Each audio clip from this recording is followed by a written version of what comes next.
जागा कुजागा जे ताना छुआई बहरो आंगन गनाई लागत पागलाई देबका बनाई देबका लागत पागलाई देबका बनाई देबका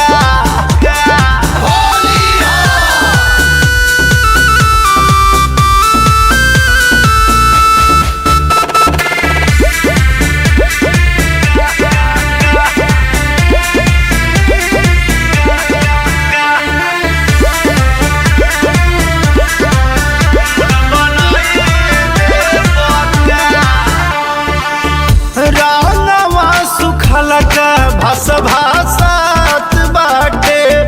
डोला लो पानी लसला सात बाटे रांगवा सुखल का भस भासात बाटे डोला लो पानी लसला सात बाटे होलिक बाटे लहरिया तू भितरिया कैसा चाही मिजाज तू बोला तनी कुछ